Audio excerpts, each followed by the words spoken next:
Oh, it's GeoHot! And for those that don't know, I'm getting sued by Sony. Let's take us out of the courtroom and into the streets. I'm a beast, at the least you'll face me in the Northeast. Get my ire up, light my fire. I'll go harder than Eminem went at Mariah. Call me a liar, pound me in the ass. I'm no Luke Chafin. You're fucking with the dude who got the keys to your safe, man. Those that can't do bring suits. Cry to your Uncle Sam to settle disputes. Thought you'd tackle this with a little more tact, but then again, fudge packers, I don't know jack. I shed a tear every time I think a lick sang. But shit, man, they're a corporation, and I'm a personification of freedom for all. You fill dockets like that's a concept foreign to y'all. But lawyers, money, water, and TRO stall. Out of business is jail for me, and you're suing me civilly. Exhibit this in the courtroom. Go on, do it. I dare you. So, who is this GeoHot, and what could this one individual have possibly done to invoke the full wrath of a multi-billion-dollar corporation? But before we get to Sony and the lawsuit, some background information on GeoHot. GeoHot, real name George Hotz, is a hacker who first gained national prominence in 2007 when at the age of 17 became the first hacker in the world to unlock or jailbreak the newly released Apple iPhone. You see, back then, Apple had signed an exclusive carrier contract with AT&T, meaning that you could not access the iPhone if you had another cell carrier, such as Verizon or T-Mobile. That is, until Hotz found a vulnerability in the phone's hardware that enabled compatibility with other carrier SIM cards. For the next several years, Hotz would continue to find exploits in the iPhone's hardware and software, releasing his jailbreaking methods to the public. 7 months before the first iPhone came out, Sony had released its newest game console, the PlayStation 3, in competition with Microsoft's Xbox 360 and the Nintendo Wii. To have an edge over its competitors, Sony tried to market the PS3 as a multimedia device that could do so much more than just play games. An important feature to help with this marketing was Other OS, which enabled users to install open-source Unix-based operating systems such as FreeBSD and Linux. With this feature, PS3 users were essentially able to transform their video game console into a fully functional personal computer.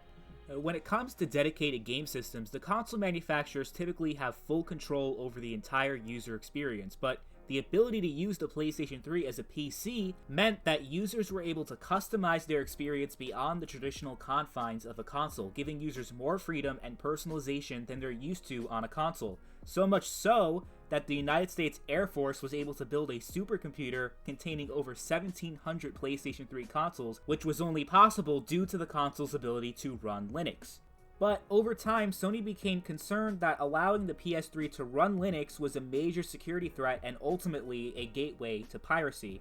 So they began to phase out Linux support for the console. Sony's first step in that direction was in 2009 when they released their new slim PlayStation 3s, which did not support Other OS. So the only way PS3 users could run Linux was to have an older PlayStation 3 because it simply would not work on the newer ones. Sony's most drastic measure would occur on April 1st, 2010 when they released the 3.21 firmware update for the PS3 that removed Linux compatibility for all PS3 consoles. If you had Linux installed on any PlayStation 3, regardless of the model, you are now forced to download this new update, which would uninstall Linux from your console and prevent you from reinstalling it. And if you did not download the update, you were denied access to the PlayStation Network, leaving users with the option of keeping Linux installed on their console or losing access to online features such as multiplayer and access to the PlayStation Store.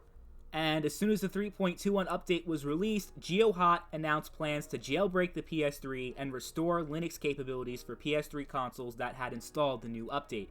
With the assistance of hacker group Fail Overflow, Hotz was able to breach the PlayStation 3 security by obtaining the system's encryption keys, which allowed for external software such as Linux to be installed on the PlayStation 3 system. Hotz released his jailbreaking method to the public on January 2nd, 2011.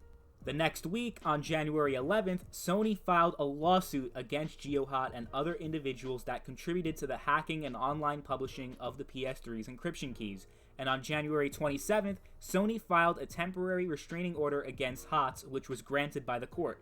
Under the restraining order, all of Hotz's computers were seized, and he was also prevented from continuing to share and redistribute his jailbreaking method to the public. For the next several months, GeoHot would make public appearances explaining his side of the story. This case is about a lot more than what I did and me. It's about whether you really own that device that you purchased. And despite the very serious situation that Hotz found himself in, he had no problem having fun with the lawsuit, as seen in the rap video shown at the beginning. March 6, 2011. The court allows Sony access to the IP addresses of all individuals that had accessed GeoHot's website and watched YouTube tutorials of the jailbreaking method. This ruling caught the attention of Anonymous, a hacker group known for its vigilante activism. Most famously, the group took on the Church of Scientology, a religious organization accused of brainwashing and profiting off the exploitation of its members. Anonymous is winning, find a new religion, suck our fucking dicks, and we all fight Scientology gay. The group is known for organizing online DDoS attacks and staging IRL protests wearing their iconic Guy Fawkes masks. Besides the Church of Scientology, Anonymous had taken on other religious organizations such as the Westboro Baptist Church, corporations, foreign governments, child pornographers, any group or individual that Anonymous had viewed as a threat to both individual freedom and basic human rights. Well, now Anonymous had found its new target, Sony. A statement of purpose from your anonymous friends. Anonymous is currently targeting Sony's website. We are doing this because Sony is currently suing people for making features the PlayStation originally had available to the public. We refer to the ability to install Linux. Despite the fact that this was an advertised feature, Sony got access to the PS3's firmware under the guise of security concerns. In truth, this does nothing but restricting access to legally purchased material, the PS3 system itself. People who refused to update their consoles lost features such as PSN access, and to related media content and to playback of some PS3 software titles or Blu-ray discs. As Techland reported, GeoHot, a PS3 hacker, figured out how to jailbreak the PS3, or unlock the features Sony removed with the 3.21 patch. Hotz, using the online persona GeoHot, released the instructions for the jailbreak on his personal site, and Sony brought legal action against him.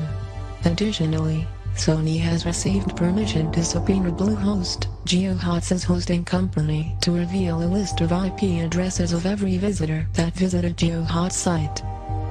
This means that everybody who ever visited GeoHot's website or watched his YouTube video documenting the jailbreak is at risk of having their IP handed over to Sony. This is why anons all over the world are currently attacking Sony, and not the PSN login servers, which we have access to but are refraining from attacking. We are not after the players. Our demands are these. Sony must allow for end-user modification of the PS3, as was available prior to the 3.21 update. Sony must end any attempts to bring legal action to those wishing to alter a product they own. Sony must not pursue legal action against the collected IP addresses. We are not being unreasonable in our demands. We ask only that Sony restore the features that were originally found on the PlayStation 3. We are anonymous. We are legion. We do not forgive. We do not forget. You should have expected us. Over the next several days, Anonymous hackers launched a barrage of denial-of-service attacks on Sony's website. Then, on April 11, 2011, it is revealed that GeoHot and Sony had reached a settlement out of court. Under the terms of the settlement, Hotz is prevented from ever hacking another Sony product ever again. The legal case is now closed, but this story is far from over.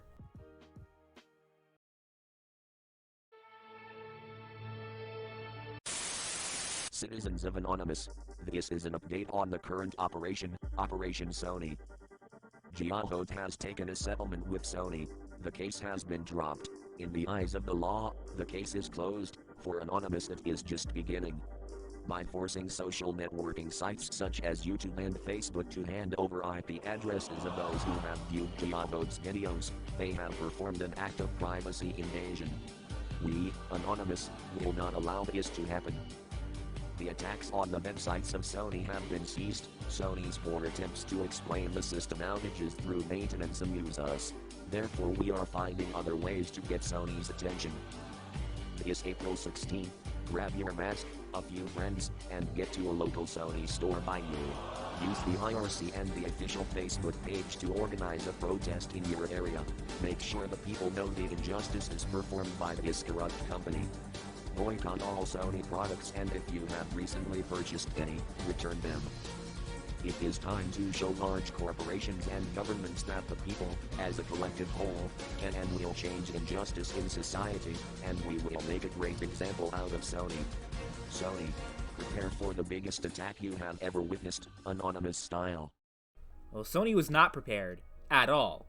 On April 19th, 2011, Sony detected a breach in the PlayStation Network security. And on April 21st, PS3 users began experiencing problems accessing the PlayStation Network. Anyone trying to log in was met with this error message.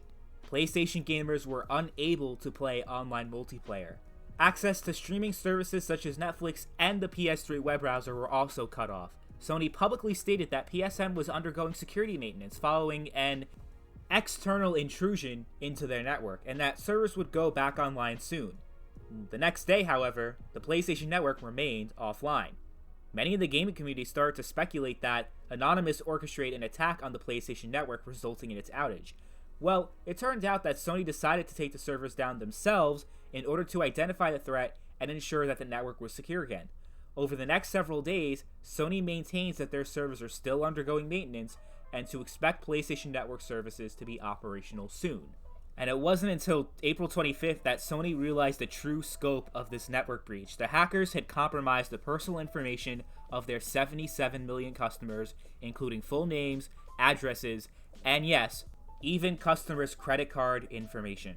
The following day, Sony informed the public of their discovery. Considering this new development in the criminal investigation, it was announced that the PlayStation Network's restoration would be delayed for at least another week in order to ensure that the network is secure again. Well, another week goes by and the network remains offline. On that day, Kazu Hirai, head of Sony Computer Entertainment, submits written answers to the United States House of Representatives on the security breach. Some additional information is revealed to the public, including that the attack was, quote, very professional and highly sophisticated.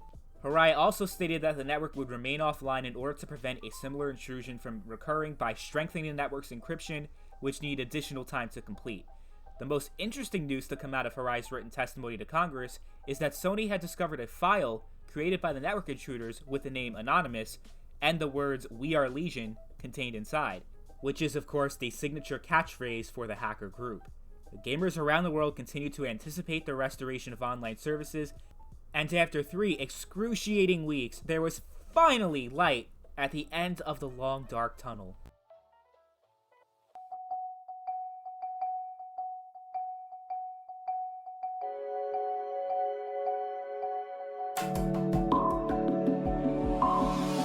Hello, my name is Kazuo Hirai, and I'd like to share some news about our PlayStation and Curiosity services. First of all, I'd like to send my sincere apologies for the inconvenience the service outage has caused you, and want to thank you for all the patience that you've shown as we work through this restoration process. Since the attacks on our networks, we've been working around the clock to bring game and media services back online. The service is being restored in phases, and I'm pleased to say that the first phase has now been launched in most regions of the world. We know you've invested in Sony and the PlayStation Network and Curiosity services, and we will do everything we can to regain your trust and confidence. I wish we could have restored the network services faster, but these attacks were serious and sophisticated, and it simply took time to install and test the new security measures across our entire system. We felt that we owed it to you to fully verify the security of the networks before restoring our services. I appreciate your time and support. Thank you. After a 23-day long outage, the PlayStation Network was back online. Gamers were happy to be able to play their games online with their friends again. Thankfully, it would turn out that none of the stolen credit card information was actually used to make fraudulent transactions. The long network outage ended up costing Sony over $170 million. Only several months removed from the devastating earthquake that cost Sony another $200 million, 2011 was not a good year for the company. To compensate for the long network outage, Sony offered returning customers free games, and to protect users' personal information, Sony offered their customers a year of free identity protection and also required all PS3 users to change their account passwords. Besides being targeted by Anonymous, Sony's actions to remove Linux support also resulted in a class action lawsuit that was finally settled in 2016.